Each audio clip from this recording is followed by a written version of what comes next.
Welcome to this series on children, sexting and mental health. This is the second in the series, and in this session, we're going to focus on educating healthcare practitioners about sexting. I'm Dr. Krisha Patel and I'm the mental health lead for the company. What is sexting? It's not a word you'll find in the Oxford Dictionary because it's a modern day technology related phenomenon, and it's the creating or sharing of sexual or intimate images. So sexting could be self-generated erotic or sexual or pornographic pictures sent between two consenting teenagers, or it could be someone else taking a photo of a child in a changing room and then sharing that image with the rest of the school. So if an intimate image is shared, it falls under this umbrella category of sexting. And sometimes people include sending text messages of a flirtatious and sexual nature into this category of sexting.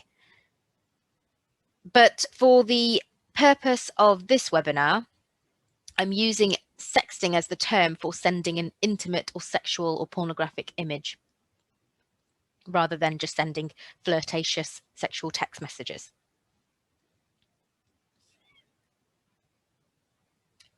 So the sexting could be sexual experimentation between children. So it could be images shared between teenagers just exploring their sexual identity and their sexual curiosity and experimenting sexually. Or it could involve elements of coercion, abuse, sextortion, or could involve some criminal activity and involve adults. So sextortion is another modern day word, and it's used to define when someone is pressured into taking and sharing intimate images or sexual images, and the abuser then extorts perhaps money or further sexual content. And they'll do this by threatening the child or young person to keep on, or blackmailing them to send them more images of themselves and saying things like, if you don't do this, I will send it to your whole school, I'll send it to your family, I'll send it to your friends, which is pretty much everyone's worst nightmare if you're a child, to have a naked picture of themselves being spread around the school. And when we think about children, because this webinar series is about children, and when we think about children engaging in sexting, we have to think about the law and the legal side. Is it breaking the law? We have to think about the social issues that are raised from this new modern day phenomenon. And as healthcare practitioners, we are very concerned about the emotional and sexual development and well-being of the child and whether this has an impact on that. Sexting is really common. There's an increasing number of children and young people who engage in sexting, and I've used this statistic from a very old report now. So from back in 2014, there was a publication on young people and their views on sexual relationships. And in this publication, they said almost half, 46%, say sending sexual or naked photos or videos is part of everyday life for teenagers nowadays. So if that was from August 2014, I would presume that since then, sexting has become even more common and even more normalized for children. So as healthcare practitioners, or if you're a parent or a school teacher or social worker and you work with children, we can't be oblivious to this and think of it as something that only a minority of children engage in. It's far more common than most people think and want to believe. It is a worrying trend, as the child very often will not have the emotional maturity to really understand the repercussions of sexting or the consequences of the fallout from sexting and the sort of potential associated emotional difficulties and the consequence of having an image of themselves potentially online forever, and the legal implications of having this content on your phone or having this image shared between other children.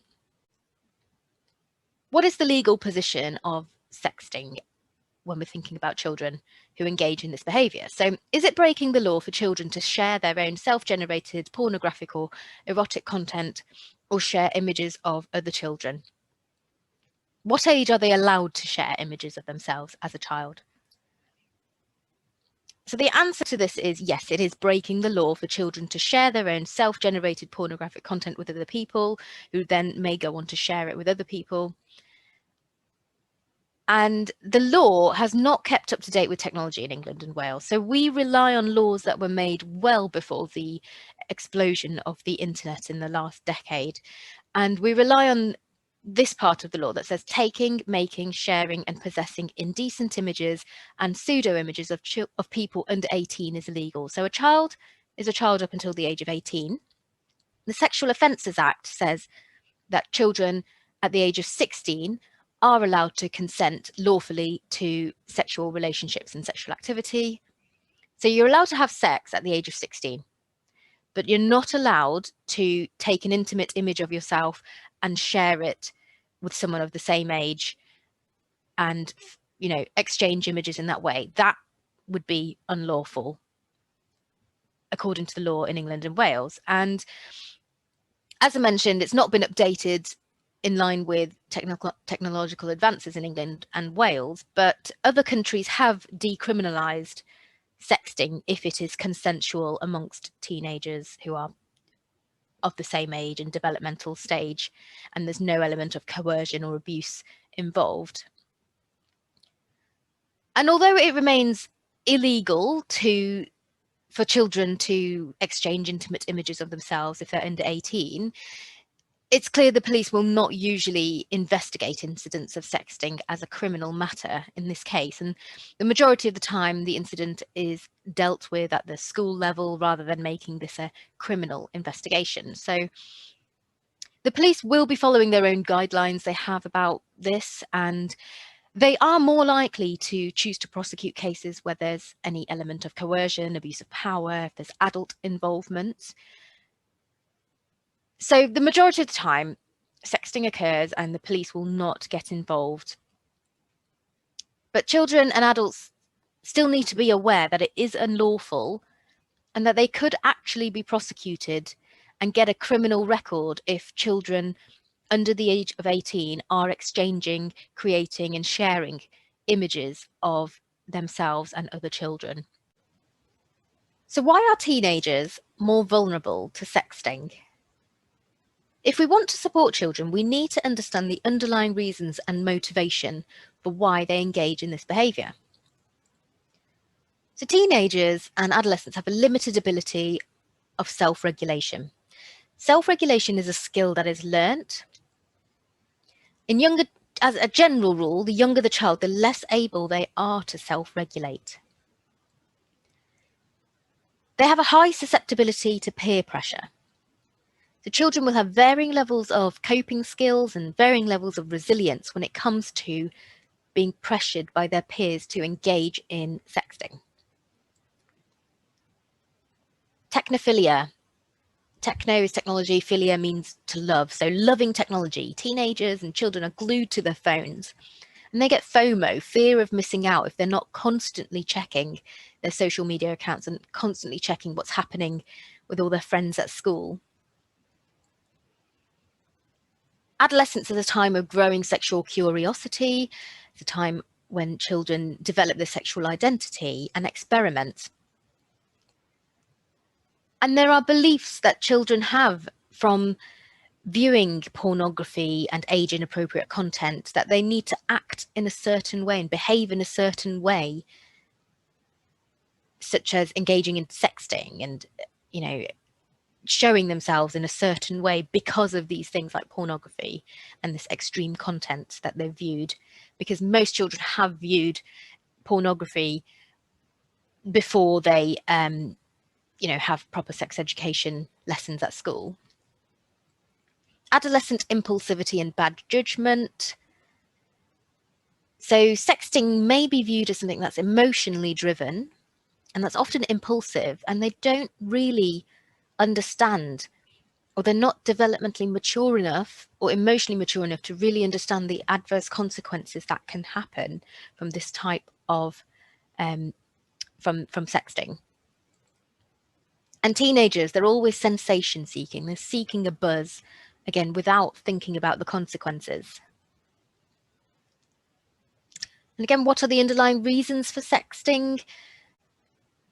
It's a desire to be attractive and flirt, to be popular. It's a desire to have a relationship with someone. And there could be underlying issues to do with self-esteem, respect, and consent. And I watched this documentary the other day by Zara McDermott called Revenge Porn on the BBC iPlayer. And it's very interesting as she talks about her experience of sexting as a teenager. So when she was a teenager, maybe 13, 14 or 15, she ended up sending an image of herself, an intimate image, to a boy at school who then distributed that to the rest of the school.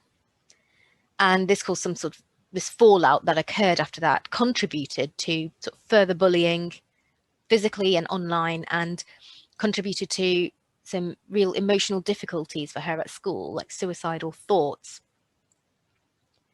And she explains very clearly that at the time, the underlying reasons why she sent that image were not explored. And she was suspended from school for a few days, but nobody explored the reasons why she sent the message.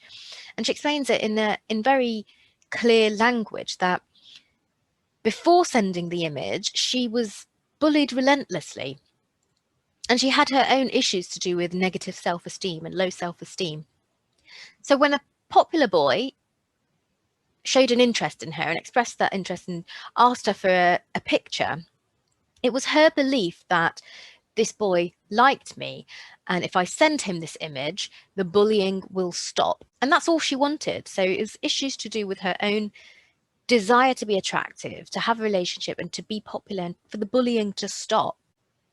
And what could be the consequences of sexting? So I think we've been through a lot of this already. We should never underestimate how sexting can affect someone who may be vulnerable before the sexting incident. They may have mental health or emotional difficulties before sending their intimate image.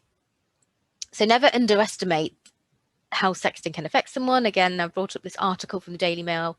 Teenager commits suicide after sexting a nude photo to her boyfriend made her life a misery. So the consequences, of course, can be sextortion, cyberbullying, social anxiety, grooming, revenge porn. And these things, of course, can contribute to emotional health difficulties like stress, anxiety, depression, body image anxiety, negative effects, and sort of negative effects on someone's sexual development as well. So that takes us to the end of that session, which was just a brief overview of sexting and how it may affect someone's emotional well-being.